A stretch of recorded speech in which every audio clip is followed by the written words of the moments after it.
వాక్య పఠనము, తర్వాత ఆరాధన పాటలతో కొనసాగింది. థీమ్ సాంగ్తో పాటు రోజుకి ఒక పాట చొప్పున, అంటే 10 రోజులు 10 కొత్త పాటలు నేర్చుకున్నారు. ప్రతిరోజు వివిధ థీములతో అర్ధగంట పాటు డివోషనల్ క్లాస్ నడిపారు. ఆయన రెక్కల క్రింద ఏమేమి మనకు దొరుకుతాయి అనే విషయాలను పిల్లలు ఈ 10 రోజులు నేర్చుకున్నారు. అవేమనగా దైవిక ప్రేమ, దైవిక క్షమాపణ, దైవిక ఏర్పాటు, దైవిక స్వస్థత, దైవిక ఆశ్రయం, దైవిక విమోచన, దైవిక రక్షణ, దైవిక ఓదార్పు, దైవిక బలం, దైవిక ఆనందం. పైన చెప్పబడిన అంశాలతో ప్రతిరోజు ఒక బైబిల్ లెసన్ మరియు ఒక మిషనరీ లెసన్ బోధించారు.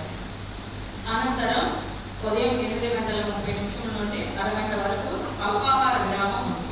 ఈ అల్పాహారాన్ని చర్చి కుటుంబ సభ్యులు ప్రేమతో సిద్ధం చేశారు. అల్పాహారం తర్వాత 9 గంటలకు వివిధ వయసు బట్టి గ్రూపులుగా విభజించబడి బైబిల్ తరగతులు జరిగాయి. ప్రతి తరగతిలోనూ 2 పాఠాలు చెప్పడం జరిగింది. వాళ్ళు నేర్చుకున్న అంశాలపై వాళ్ళకి ఇవ్వబడిన వర్క్బుక్ను వాళ్ళు పూర్తి చేశారు.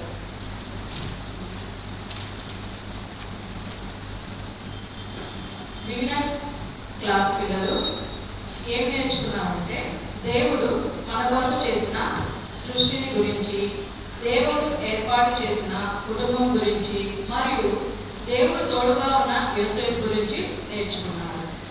ప్రైమరీ పిల్లలు మొదటి లెసన్లో బైబిల్ పాఠాలు నేర్చుకున్నారు. వాటిలో దేవుడు తోడుగా ఉండడం గురించి మరియు ప్రార్థన యొక్క ప్రాముఖ్యత గురించి నేర్చుకున్నారు. రెండవ లెసన్లో కొంతమంది మిషనరీల గురించి నేర్చుకున్నారు.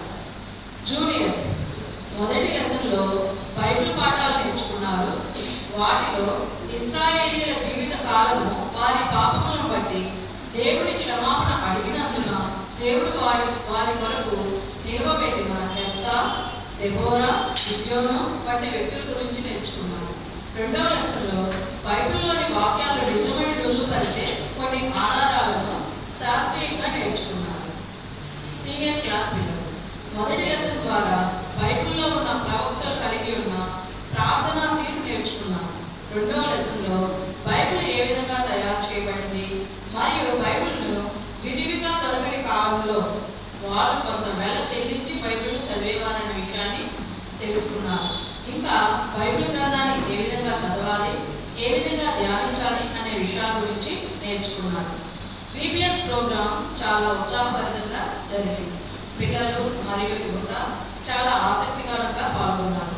వారు దైవిక లక్షణాలను మరియు వాటి దైనందిక ప్రయోజనాల గురించి లోతైన అవగాహన పొందారు. VBS కార్యక్రమం విజయవంతంగా జరుగుటకు సహాయం చేసిన దేవునికి కృతజ్ఞతలు చెల్లించుకున్నాము. ప్రార్థనాపూర్వకంగా VBS కార్యక్రమాన్ని మనకు అందించిన మన అంకుల్ గారికి మరియు మన ఆంటీ గారికి వందనాలు. పిల్లల్ని VBS పంపిన తల్లిదండ్రులకు మా వందనాలు మరియు అల్పాహార విషయంలో సహాయపడిన ప్రతి తల్లిదండ్రులకు వందనాలు. VBSలో పాల్గొన్న పిల్లలకు, టీచర్స్కు